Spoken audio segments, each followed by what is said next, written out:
नमस्कार दोस्तों, स्वागत है आपका आज के मुख्य समाचार में, जिसमें सबसे पहली और बड़ी खबर में आपको बताएंगे कि हरियाणा बहादुरगढ़ में राहुल गांधी ने किया रोड शो, उमड़ा जन सैलाब। खबर में आगे जिक्र होगा कि बुलडोजर एक्शन पर सुप्रीम कोर्ट ने असम सरकार को भेजा नोटिस, कहा बिना अनुमति नहीं होगी तोड़फोड़ की कार्रवाई। आगे आपको बताएंगे कि सोनम वांगचुक की हिरासत को लेकर बढ़ा सियासी घमासान, समूचे विपक्ष के निशाने पर मोदी सरकार। खबर में आगे जिक्र होगा कि संविधान बदलने के मंसूबों में भाजपा नहीं होगी कामयाब, विधानसभा उपचुनाव में होगा अजय राय ने दिया यह बयान। और इसी के साथ आगे आपको बताएंगे कि विधानसभा चुनावों के नतीजों के बाद शुरू हो जाएगा पीएम की विदाई की उल्टी गिनती, जयराम रमेश ने कर दिया है ये दावा। दोस्तों, इसी प्रकार की तमाम बड़ी खबरें आपके लिए लेके आए हैं, लेकिन उससे पहले आपसे निवेदन की कृपया करके वीडियो को कीजिए लाइक और चैनल को सब्सक्राइब करके बेल आइकन दबाकर कमेंट में लिखिए जय हिंद। रुक करते हैं सबसे पहली और बड़ी खबर की तरफ। हरियाणा बहादुरगढ़ में राहुल गांधी ने किया रोड शो, जिसमें उमड़ा जन सैलाब। जी हां दोस्तों, हरियाणा विधानसभा चुनाव में सभी पार्टियां जोर शोर से चुनाव प्रचार में जुटी हुई है और इसी बीच नेता प्रतिपक्ष और कांग्रेस सांसद राहुल गांधी बहादुरगढ़ पहुंचे, जहां उन्होंने रोड शो किया। रोड शो को बड़ी संख्या में इसमें लोग शामिल हुए।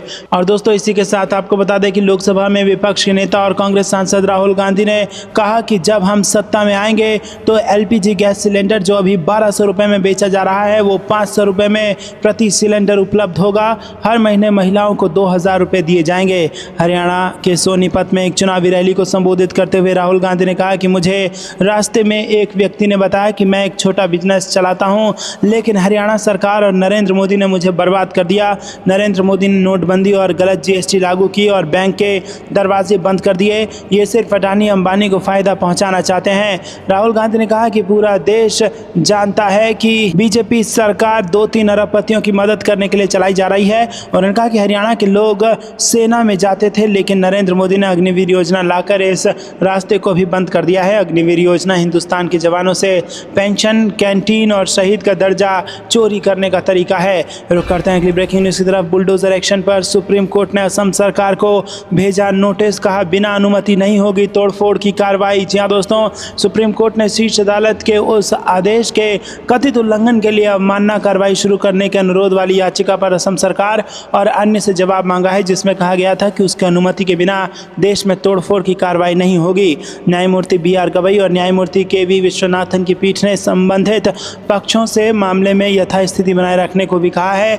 कोर्ट ने 17 सितंबर को कहा था कि उसकी अनुमति के बिना 1 अक्टूबर तक आरोपियों की संपत्तियों को ध्वस्त नहीं किया जाएगा। असम के सोनापुर में तोड़फोड़ की प्रस्तावित कार्रवाई को लेकर संबंधित अधिकारियों के खिलाफ अवमानना कार्रवाई शुरू करने के अनुरोध वाली याचिका पर कोर्ट में सुनवाई हुई। याचिकाकर्ताओं की ओर से अदालत में पेश हुए वरिष्ठ वकील हुजैफा अहमदी ने कहा कि शीर्ष अदालत के आदेश का सरासर उल्लंघन हुआ है, जिसमें स्पष्ट रूप से कहा गया था कि उसकी अनुमति के बिना तोड़फोड़ की कार्रवाई नहीं होनी चाहिए। जब पीठ ने कहा कि वो याचिका पर नोटिस जारी करेगी, तो अहमदी ने अनुरोध किया कि यथास्थिति बरकरार रखी जानी चाहिए। इसके बाद पीठ ने नोटिस जारी किया और संबंधित पक्षों से यथास्थिति बनाए रखने को कहा।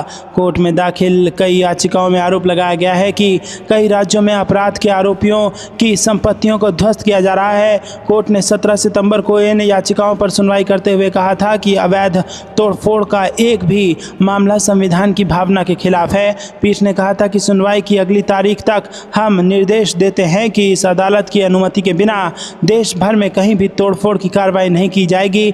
और पीठ ने याचिकाओं पर सुनवाई के लिए 1 अक्टूबर की तारीख तय की थी। 2 सितंबर को याचिका पर सुनवाई करते हुए अदालत ने सवाल उठाया था कि जिसका भी घर सिर्फ इसलिए कैसे तोड़ा जा सकता है क्योंकि वो किसी मामले में आरोपी है। रुक करते हैं अगली ब्रेकिंग न्यूज़ की तरफ। सोनम वांगचुक की हिरासत को लेकर बढ़ा सियासी घमासान, समूचे विपक्ष के निशाने पर आ गई मोदी सरकार। जी हां दोस्तों, लद्दाख के पर्यावरण व सामाजिक कार्यकर्ता सोनम वांगचुक को हिरासत में लिए जाने को लेकर सियासी संग्राम चरम पर है। इसे लेकर कांग्रेस सहित विपक्षी दलों ने मोदी सरकार को निशाने पर लिया है। कांग्रेस अध्यक्ष मल्लिकार्जुन खड़गे और लोकसभा में नेता प्रतिपक्ष राहुल गांधी ने मंगलवार को कहा कि पर्यावरण कार्यकर्ता सोनम वांगचुक और कई अन्य लद्दाख वासियों को हिरासत में लिया जाना कायरतापूर्ण, अलोकतांत्रिक और अस्वीकार्य कार्रवाई है। केंद्र शासित प्रदेश को 6ठी अनुसूची में शामिल करने की मांग को लेकर राष्ट्रीय राजधानी तक मार्च करने वाले वांगचुक सहित लद्दाख के करीब 120 लोगों को दिल्ली पुलिस ने राष्ट्रीय राजधानी की सीमा पर हिरासत में ले लिया। खड़गे ने एक्स पर पोस्ट किया कि सत्ता के नशे में बावजूद मोदी सरकार ने लद्दाख से शांतिपूर्ण दिल्ली मार्च कर रहे नागरिकों को एक समूह को हिरासत में ले लिया है। ये और कुछ नहीं बल्कि एक कायरतापूर्ण कार्रवाई और पूरी तरह से अलोकतांत्रिक प्रकृति की कार्रवाई है। लद्दाख में संविधान की 6ठी अनुसूची के तहत आदिवासी समुदाय की सुरक्षा के लिए व्यापक आह्वान के साथ जन समर्थन की लहर बढ़ रही है। इसके बजाय मोदी सरकार अपने करीबी मित्रों को लाभ पहुंचाने के लिए लद्दाख के पारिस्थितिक रूप से संवेदनशील हिमालयी क्षेत्र का दोहन करना चाहती है। रुक करते हैं अगली ब्रेकिंग न्यूज की तरफ। संविधान बदलने के मंसूबों में भाजपा नहीं होगी कामयाब, विधानसभा उपचुनाव में होगा सफाया, अजय राय का बयान। जी हाँ दोस्तों, उत्तर प्रदेश के मिर्जापुर की मझवा विधानसभा सीट पर होने वाले उपचुनाव को लेकर कांग्रेस पार्टी एक्शन में है। इसी कड़ी में सोमवार को पार्टी की ओर से संविधान सम्मान सम्मेलन का आयोजन किया गया। इसमें यूपी कांग्रेस अध्यक्ष अजय राय ने हिस्सा लिया। इस दौरान उन्होंने कहा कि संविधान को बदलने की बात भाजपा के नेता लगातार कर रहे हैं, लेकिन हम उनके मंसूबों को कामयाब नहीं होने देंगे। हमारी पूरी कोशिश होगी कि हम सपा के साथ उत्तर प्रदेश का विधानसभा उपचुनाव लड़ें। अंतिम फैसला राष्ट्रीय नेतृत्व को करना है। हमने 5 सीटों का प्रस्ताव आलाकमान को भेजा है। जो फैसला होगा वो हम सभी के लिए होगा। हमारे कार्यकर्ता पूरी ताकत के साथ तैयारी कर रहे हैं। उन्होंने कहा कि संविधान, महंगाई, भ्रष्टाचार, कानून व्यवस्था, बच्चियों के साथ रेप और फर्जी बुलडोजर चलाना उपचुनाव में विपक्ष का मुद्दा रहने वाला है। हमें उम्मीद है कि लोकसभा की तरह जनता विधानसभा उपचुनाव में भाजपा को सबक सिखाएगी। वहीं बीते दिनों उत्तर प्रदेश के उप मुख्यमंत्री केशव प्रसाद मौर्य ने मिर्जापुर जिले की मझवा विधानसभा में आयोजित चौपाल कार्यक्रम में विपक्षी दलों पर जोरदार हमला किया था।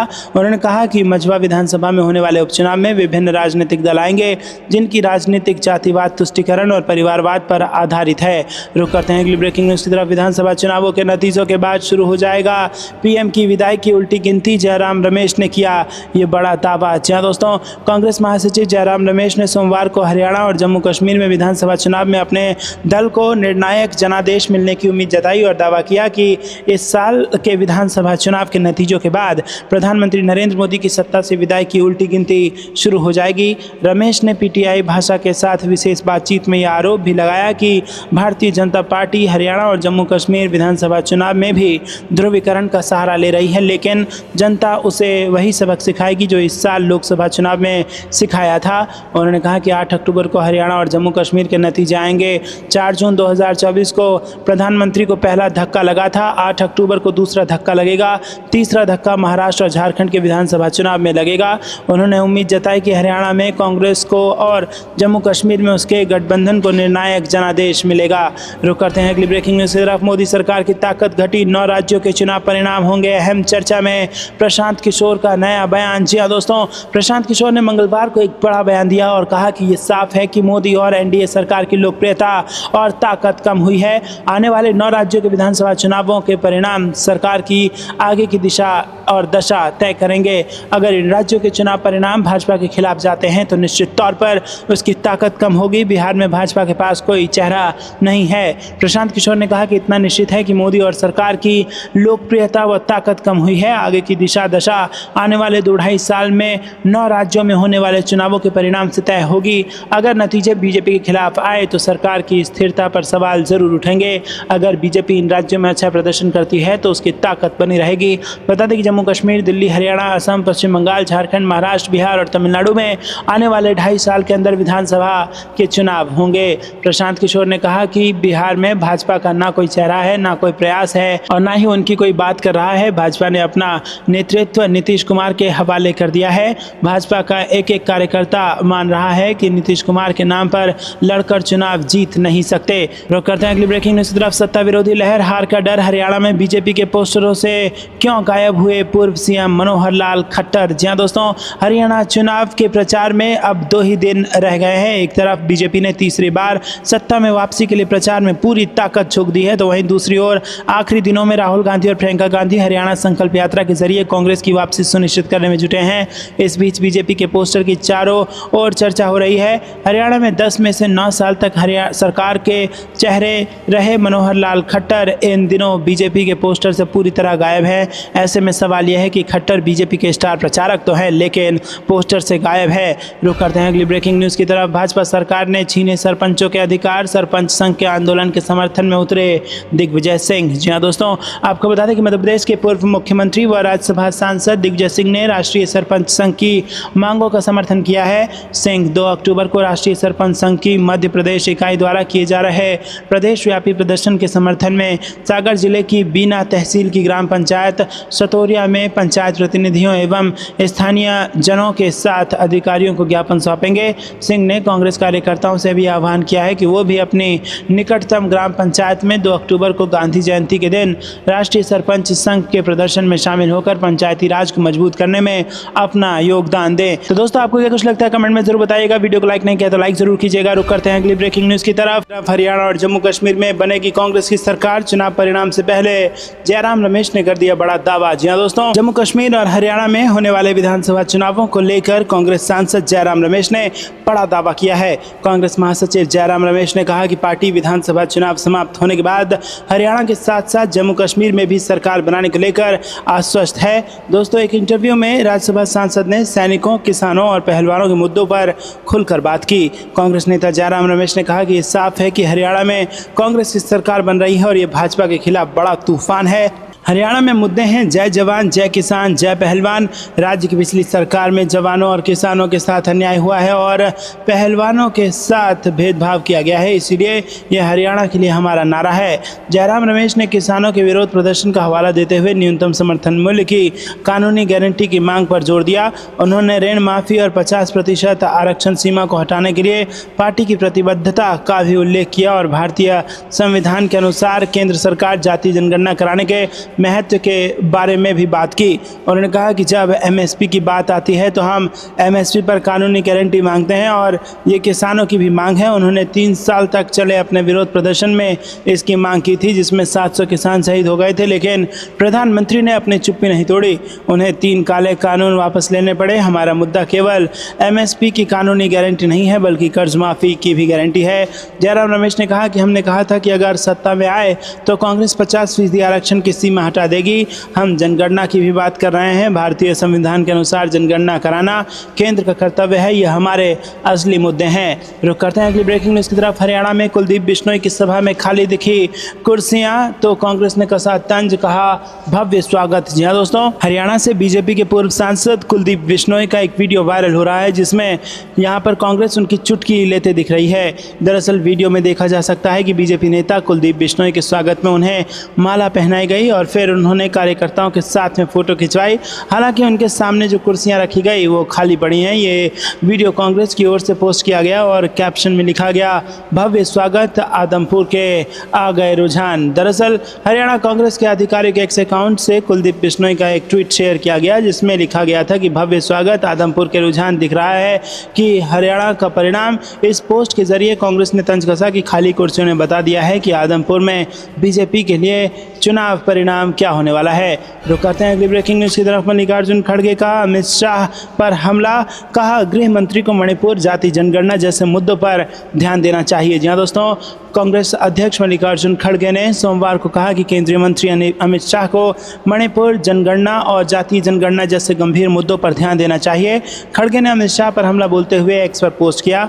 गृह मंत्री अमित शाह को मणिपुर, जनगणना और जातिगत जनगणना जैसे गंभीर मुद्दों पर ध्यान देना चाहिए। आपकी सरकार का ही सर्वे कहता है कि शहरी शिविरों, सेप्टिक टैंकों की सफाई करने वाले 92% कर्मचारी अनुसूचित जाति, जनजाति, अन्य पिछड़ा वर्गों से आते हैं। रुक करते हैं अगली ब्रेकिंग न्यूज़ की तरफ। बड़े उद्योगपतियों की है मोदी सरकार, हरियाणा में किसानों, मजदूरों और गरीबों की सरकार लाएगी कांग्रेस, राहुल गांधी ने किया ऐलान। जी दोस्तों, कांग्रेस नेता राहुल गांधी ने सोमवार को अंबाला के नारायणगढ़ में मोदी सरकार पर उद्योगपतियों के लिए काम करने का आरोप लगाया और दावा किया कि कांग्रेस हरियाणा में सरकार बनाएगी और बदलाव लाएगी। उन्होंने कहा कि लड़ाई कांग्रेस और बीजेपी तथा उसकी विचारधाराओं के बीच है। उन्होंने कहा कि एक तरफ न्याय और दूसरी तरफ अन्याय है। रैली के दौरान कांग्रेस महासचिव प्रियंका गांधी और हरियाणा के वरिष्ठ कांग्रेस नेता भूपेंद्र सिंह हुड्डा और कुमारी सैलजा भी उपस्थित रहे।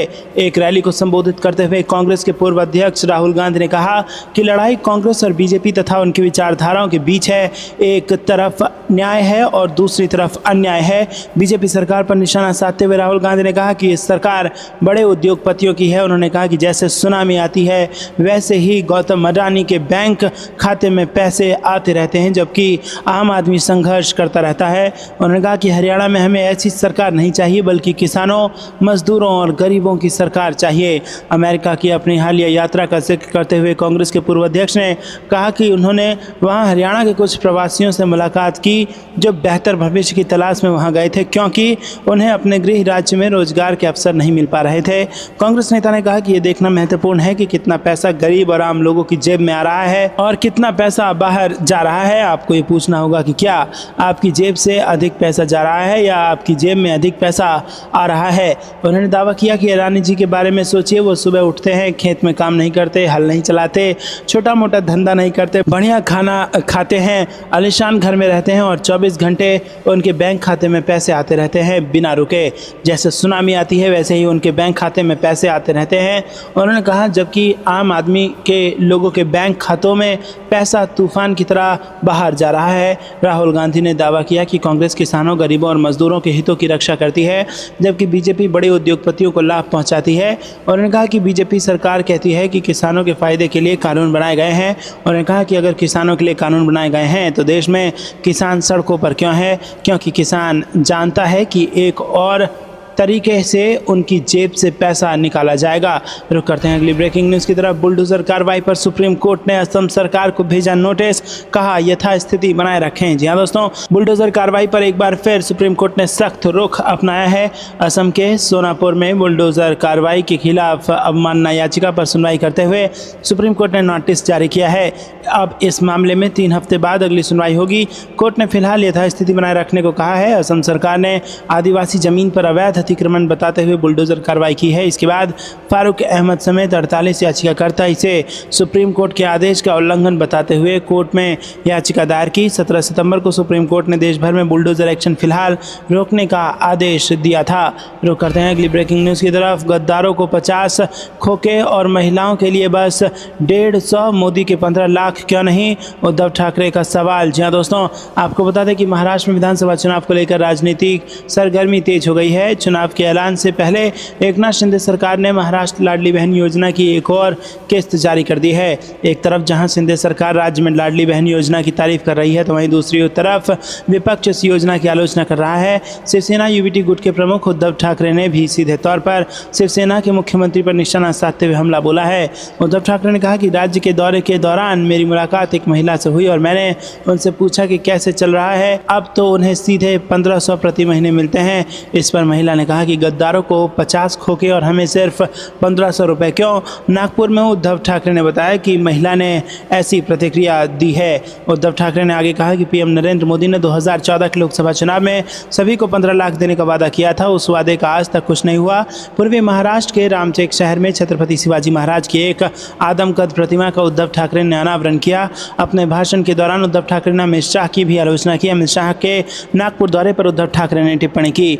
रुक करते हैं ब्रेकिंग न्यूज़ तरफ। बीजेपी ने अपनी विश्वसनीयता खो दी है, शत्रुघ्न सिन्हा बोले इंडिया गठबंधन मजबूत बनकर उभरेगा। जी हाँ दोस्तों, तृणमूल कांग्रेस के सांसद शत्रुघ्न सिन्हा ने सोमवार को उम्मीद जताई है कि उनकी पार्टी जिस इंडिया गठबंधन का हिस्सा है वो जम्मू कश्मीर, हरियाणा, महाराष्ट्र और झारखंड में विधानसभा चुनाव जीतेगी। अभिनेता से नेता बने शत्रुघ्न सिन्हा ने यह भी दावा किया कि भारतीय जनता पार्टी ने अपनी विश्वसनीयता खो दी है और वो वास्तविक मुद्दों से लोगों का ध्यान भटकाने की कोशिश कर रही है।